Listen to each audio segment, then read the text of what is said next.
On President Obama's second full day in office, White House press aides almost forgot that he was supposed to ban torture. This was January 22nd in 2009. Obama had promised that in one of his first actions as president, he was going to ban torture. So he sat down that day with a stack of executive orders to sign. These were the first executive orders of his presidency. And the first one he put his pen on was the order to close Guantanamo. And when he signed that, well, the whole ceremony almost ended right there.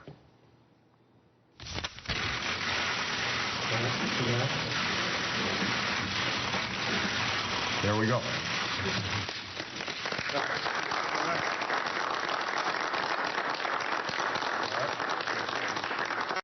Thank you, everybody. Thank you. We got one more. There are three of these. Several more.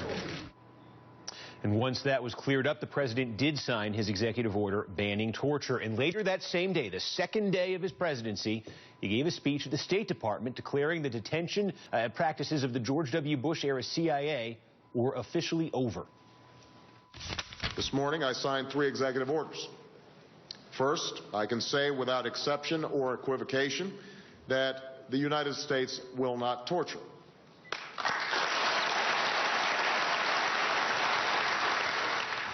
So that's what Obama made clear at the very beginning of his presidency. The United States is not going to torture. But the fact remained back then, and it remains today, that the United States, and specifically the Central Intelligence Agency of the United States, had tortured. The CIA had tortured people in American custody. And so, pretty much from the moment President Obama signed that executive order banning torture, there's been a fight in this country about how to reckon with the fact that we did torture people. That fight hasn't been just another Democrat versus Republican battle, the kind we see on just about every issue in Washington. It has also been, it has maybe even more prominently been, between Democrats and Democrats. About a month after President Obama signed that executive order in 2009, the Senate Intelligence Committee, that's the committee in the Senate responsible for overseeing the CIA, that committee announced that they were going to investigate those torture allegations. They were going to launch a full and thorough review of the CIA interrogation and detention program. Beyond just figuring out what had happened in the past and why it had happened, the Senate Intelligence Committee was going to try to answer some more important and fundamental questions, like did torture work? Did it lead to valuable information, as the Bush administration insisted it did? Did it stop any terrorism? So the Democrats in Congress were leading this effort to investigate what happened at the Bush CIA. From the very beginning, the Obama administration was not too keen on this idea, but Senate Democrats pressed ahead anyway. Their party's guy was in the White House. It was making him uncomfortable, but they pressed ahead despite that. The Senate Intelligence Committee also vowed to make a version of their final report public, to declassify it and to make it a part of the public record so that everyone could see it. The Senate Intelligence Committee began working on that report more than 5 years ago now. We have now found out that during this investigation, the CIA actually spied on Congress.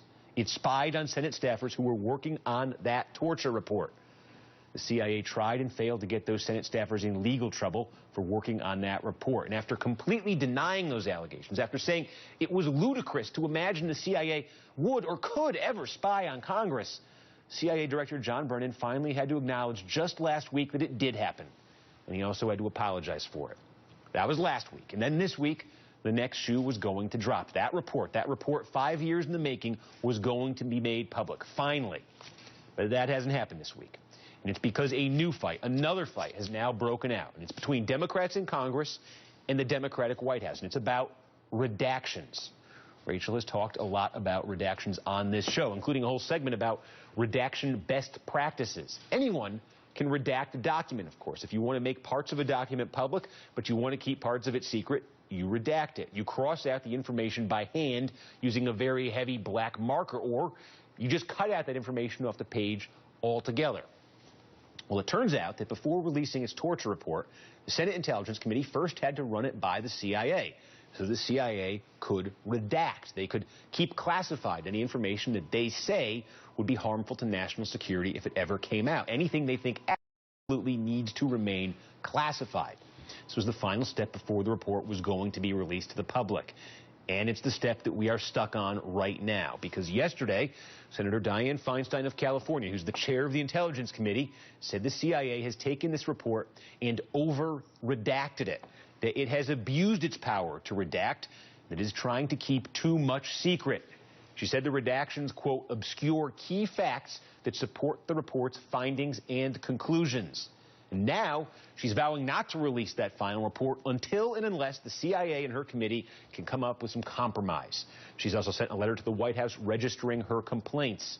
Democratic Senator Carl Levin called the CIA's redactions totally unacceptable. Quote, the classification process should be used to protect sources and methods or the disclosure of information which could compromise national security, not to avoid disclosure or improper acts or embarrassing information.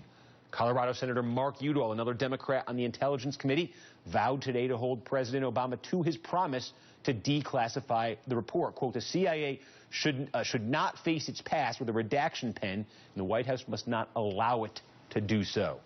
The White House, for its part, defended the redactions this week from that Democratic criticism.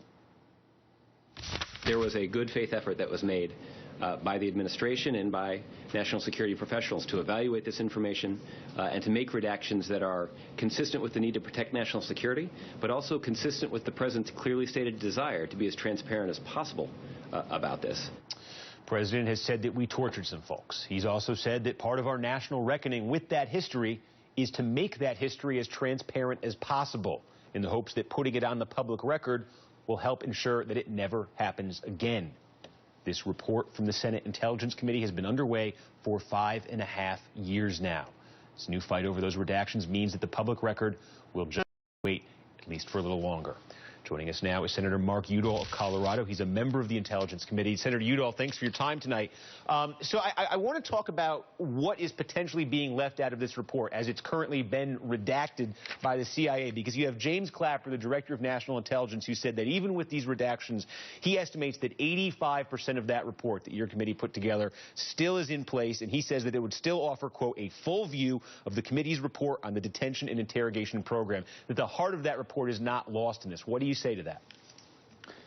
Steve, thanks for covering this story. Let me start with that. And also, let me just say, those of us, the Intelligence Committee, want to have the strongest intelligence functions possible. We want to secure the American people, but we want to do it under the Constitution and under our laws. And that's why this report is so important to be released so the American people can draw their own conclusions.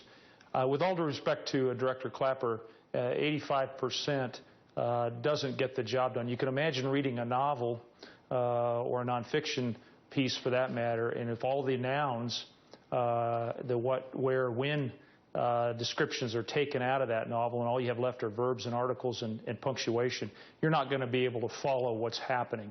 That's really what the White House and the Intelligence Committee is proposing with these redactions. We're going to stand our ground on the Intelligence Committee. There has to be more details released. We don't have to go this far with this kind of redaction. And in the end, the point is to learn from what we did. We detained people. We tortured people. It's a stain on our history, but we're at our best as Americans when we learn from those mistakes and vow never to make them again. Senator, in your opinion, is the CIA and the administration, for that matter, trying to protect itself, trying to protect the CIA with these redactions? Is that the motive here? I can only conclude that to be the case, Steve. I was taken aback by the President's comments the other day, but there's clearly an effort on the part of past and present CIA leadership to make it more difficult to understand what happened. And we know what happened.